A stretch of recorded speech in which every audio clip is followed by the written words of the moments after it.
Congratulations, new mama, on your journey to motherhood. So, one of the first things that you definitely want to focus on is a balanced diet.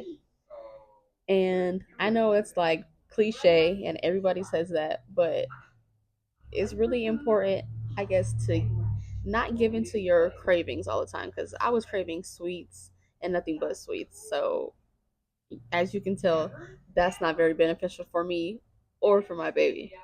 So one of the things that you want to make sure that you're doing is for your balanced diet, you want to get all your omega 3s, you want to get your vitamins, you want to get your iron.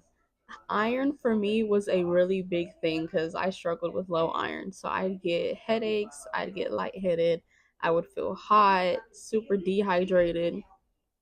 So that it wasn't fun, especially for my first trimester of pregnancy. Your prenatal vitamins and your prenatal checkups are one of the are basically the most essential things that you can do for your pregnancy.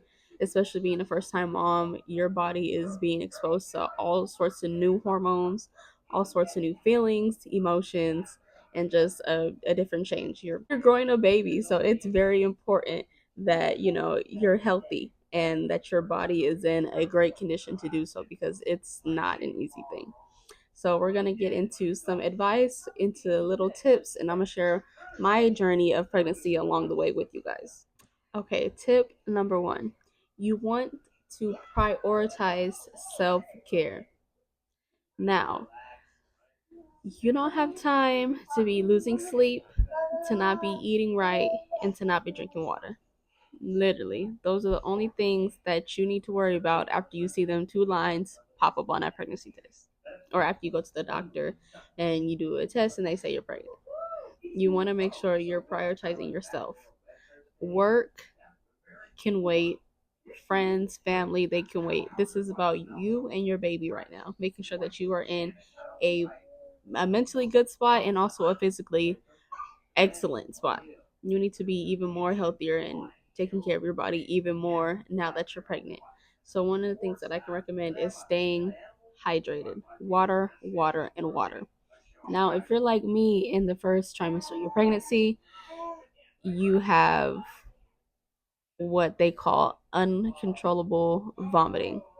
And I think it's called like, I gotta look up the name and I'll put it right here on the screen. But it's basically you can't keep anything down. I couldn't even drink water without throwing up. Imagine you're trying to stay hydrated, you're just trying to function, and you can't even drink water.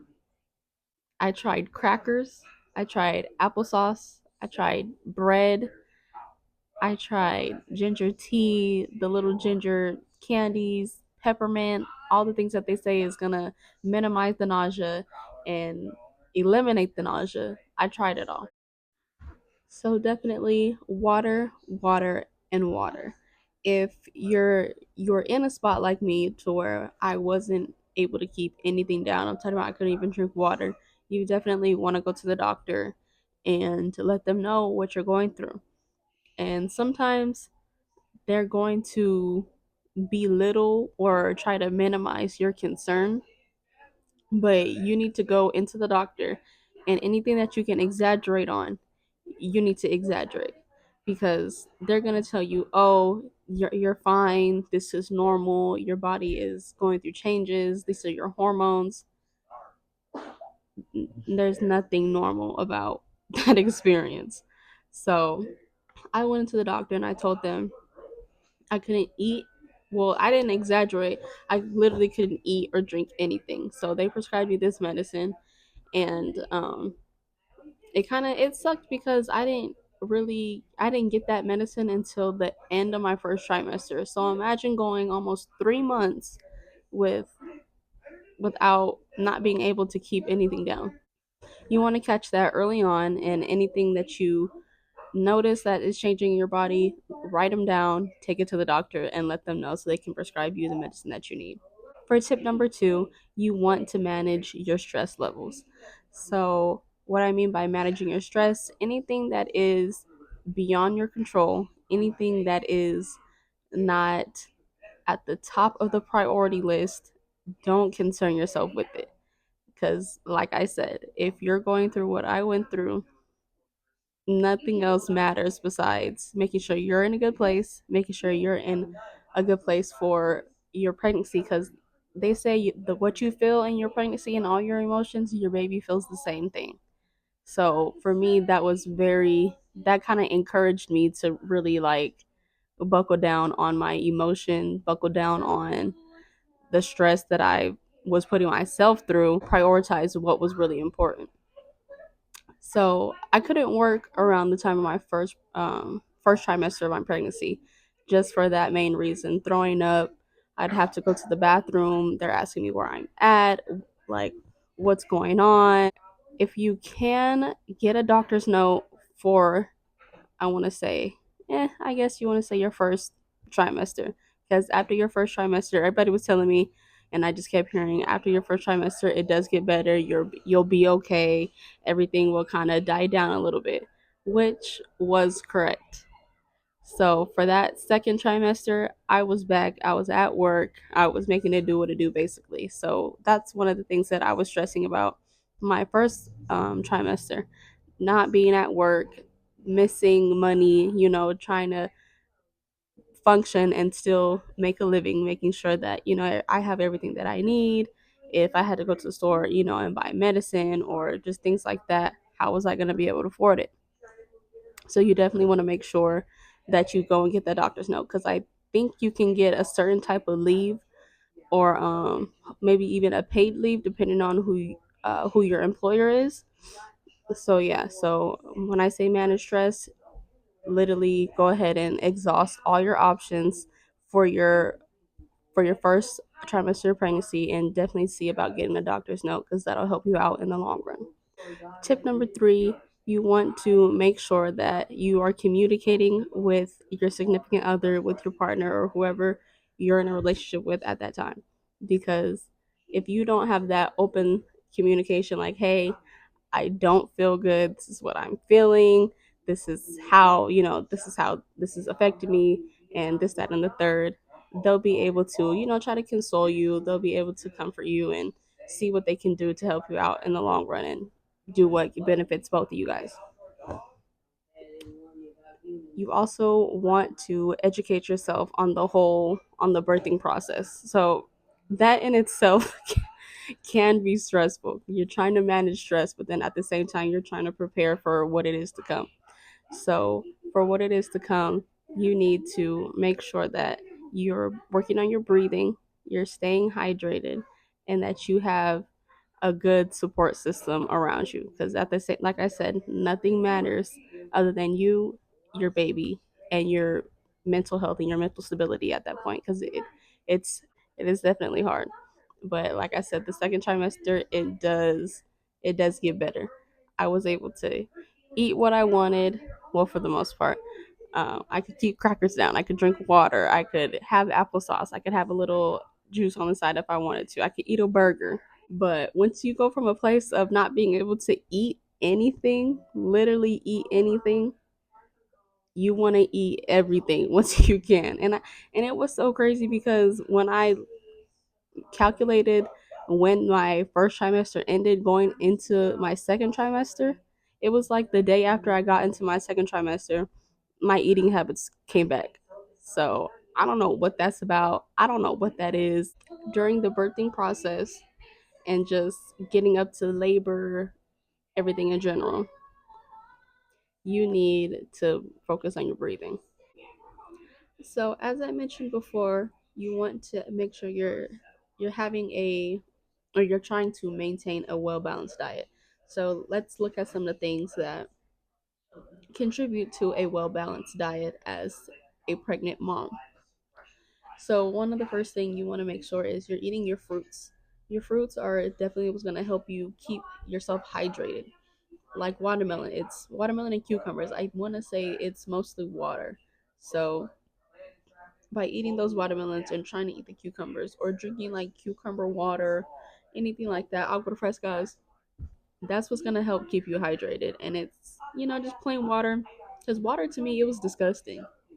I didn't want water, and for some reason, when I wanted to drink something, it had to be like super cold. And normally I don't do like ice cold water water with ice in it, but for some reason that was the only thing that I wanted, or how I wanted my water to be while I was pregnant. So you definitely want to make sure you're getting your waters as much as you can and trying to basically stay hydrated with whatever it is. So definitely your fruits.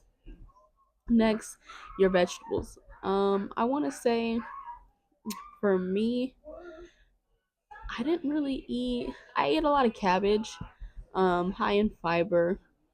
I ate cabbage, carrots, just like anything that I can have on the side that was a vegetable. I pretty much put it together with my meals. So you want to make sure that basically your portion sizes are good and you're definitely getting your full, your protein, your vegetable, your starch. Lean proteins. I ate a lot of chicken. They recommend grilled or baked chicken. You know, when you're pregnant, I had a lot of acid reflux, so they told me to stay away from fried foods. Fast foods, it's definitely very tempting and it's so easy to give into and fall into that habit of giving into your cravings. Oh, I want to go to McDonald's every day because their fries. I was eating a lot of In and Out because their burgers, they tasted fresh. They weren't greasy. I couldn't have a lot of greasy foods either due to my acid reflux. So when I did want that fast food option, but I still wanted a healthier option than regular fast food, I went to In and Out and Wobble Grill. Wobble Grill, they have these bowls where you can have your protein, you can have your vegetables, and you can have your starch. It was baked chicken, I want to say. No, grilled chicken, sorry. It was grilled chicken. I had white rice, or sometimes I did brown rice to just be on a little healthier side. And then they had the cabbage and the carrots and the broccoli as sides. So that whole meal in itself is enough to keep you definitely with your all the nutrients that you need. Really, it's not that hard, and it's actually pretty tasty. You want to make sure you're eating whole grains, and for me, I'm lactose intolerant, so they recommend dairy. I couldn't do dairy. I couldn't even do dairy when I wasn't pregnant. So when I was pregnant, I was extra sensitive. So anything that I ate, I had to make sure it was non-dairy. I tried to have ice cream one time and it didn't go so well. You want to definitely consume foods that are high in folic acid, iron, calcium, your omega 3s, fatty acids. You definitely want to eat smaller portions, but you want to eat frequently. So don't eat a big meal to get full and go to sleep. Eat a nice size, a smaller portion than you would normally eat, but make sure you're eating multiple times a day. You definitely need more than 3 times a day. You're eating for two now, so you need to follow protocol. You definitely want to stay hydrated, and the frequent meals at a smaller portion is going to help with your nausea. My second trimester, I was still experiencing nausea, but I had to, once I started to take heed to what the doctor was saying, like don't eat as heavy, eat light, and eat multiple times a day, I definitely did see a difference in my nausea. Anything raw, anything uncooked, unpasteurized dairies, you want to stay away from. Definitely talk to your doctor. Raw seafood, I don't eat seafood like that. And when I do, I mainly eat salmon. So I didn't have to worry about like sushi or anything like that. So those are big no nos while you're pregnant and while you're breastfeeding. Definitely go ahead and talk to your doctor about what is safe to eat because I think they have, it's called soft cheeses. You definitely want everything that you're eating to be unpasteurized. What does unpasteurized mean? I don't know. Um, Another tip that I have, and a very crucial tip, if I had to put these tips on a scale of 1 to 10, I want to say hydration is ultimate number one. Well, hydration and eating right, ultimate number one. But what will follow after that in the category of importance and being crucial is exercise. You do not want to become stagnant. You don't want to sit still too much. And I know it's easier said than done because my first trimester, I sat around like a vegetable. I didn't do anything. I didn't go anywhere. I didn't feel like it. I didn't want to. The only place I was going was walking to the bathroom. That's about it. It's very easy to become stagnant and to sit still, but you want to make sure that you're at least walking a little bit more, maybe going on like a 5 minute walk, but definitely go outside, get some sun, get fresh air. That'll help with your nausea as well. You need to do anything and everything that you can to minimize your nausea because that nausea is no joke. I couldn't even, that was another thing, I couldn't even brush my teeth. Imagine, yeah, I don't really want to get into it because I can feel that all over again, but trying to brush your teeth while you're pregnant, it's not, it's not what you think it is. So some tips that I have for what you can do as far as exercise wise and as far as movement is, like I said, going for a walk, maybe just stepping outside your front door, getting some sun, try to go into a sunny place, and go swimming, get in the pool, walk around. That counts as exercise, and it's also a weird thing. When I was pregnant and I went into the swimming pool, you know how you feel lighter. It kind of took the heaviness from my belly. It was weird. It was something that I didn't expect what would happen. But yeah, I went into the pool and instantly my belly, it wasn't as heavy. My back, I didn't feel like I was being pulled forward from my stomach. Because my son, he was born 8 pounds. He was he was a big baby. And I'm little, so I was all stomach. Definitely, like I said, walking if you can, get into the pool, do a lap or so in the pool. Not it's really like swimming, but walk around in the pool, maybe in the 5 feet. So yes, exercise, exercise, exercise. You also want to focus on activities that support your body changing. So you don't want to, just get up and do any regular old exercise like you weren't pregnant because you hurt yourself. You can get hurt, or you can put yourself in a high risk pregnancy position because you didn't take the proper care or protocol in your exercises. One of the things that is really important, you want to focus on your pelvic floor exercises. So I'm gonna put in little clips to show what that looks like because I can show you better than I can tell you. But you want to avoid high impact sports, and you want to avoid anything that will put you at risk for falling. Your stomach is being pushed out, so your center of gravity is not the same. I was walking one day while I was pregnant, and I just went to go, I was leaving the store, and I went to go step up on the curb, and my foot, I thought I lifted up my leg high enough. I didn't lift up my leg high enough, and thank God I didn't fall. But one of the things where you hit your foot, you think you stepped high enough, and you kind of stumble. It was super scary. The only thing that was going through my mind was don't fall, don't fall, don't fall, don't fall. You want to listen to your body. If you're exercising and all of a sudden you feel like I need to sit down, or you get that little light bulb in your head that goes off that says stop. Nobody knows your body like you do. So listen to your body 100%. Stay hydrated and don't overexert yourself. You always want to keep in communication with your doctor before you start any type of exercise, before you do any activity, before before you try anything. Don't just go get up and try anything. And of course, if you are able to manage and you got it, by all means go ahead. But if it's something like hot yoga, Pilates, talk to your doctor. And that's one of the things that I didn't know while being pregnant. You cannot take like those hot steamy showers that you want. You're not even supposed to be sitting in steam like that because you're inhaling all of that. So that's one of the things that I learned and I wish I knew before I was pregnant, because I was gonna try and go get facials and all types of stuff, but sitting in it, your body temperature rises quickly. So if your body temperature is rising, it's a good chance that you're overheating your body and you're also overheating your baby. So take precaution with being in hot situations, in hot weather, hot climates. Definitely keep cold water on you, a rag with cold water, anything like that.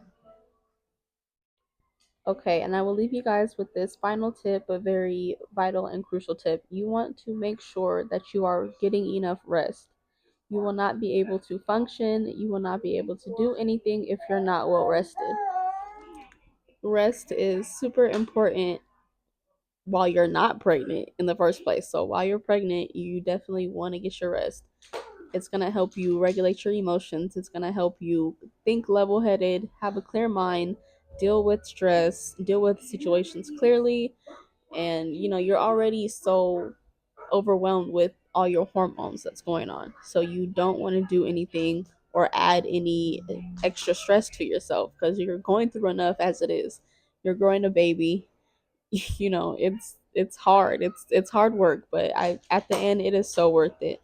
Um you definitely want to make sure, like I said, you're getting rest because rest is essential to everything. It's going to help how you function the next day, how you feel, how crazy enough, how you eat. When you're well rested, you're going to be able to go ahead and increase and have a good intake of your diet, have a good intake of fluids. So you rest, it plays a big part in pregnancy as well as postpartum. You definitely want to get enough sleep. You want to make sure you're well rested, you're hydrated, you're putting anything and everything that you can into your body that is going to benefit you and your baby during your pregnancy. They have this article that I read about foods that you can eat, fruits, so that you can drink to help and aid in the development of your baby. So I'll go ahead and I'll link some of those down below.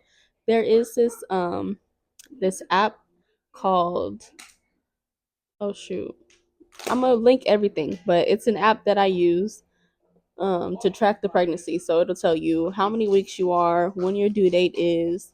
They have little communities for moms. You can get on there. It's like Facebook, but for pregnant moms and anything revolving pregnancy.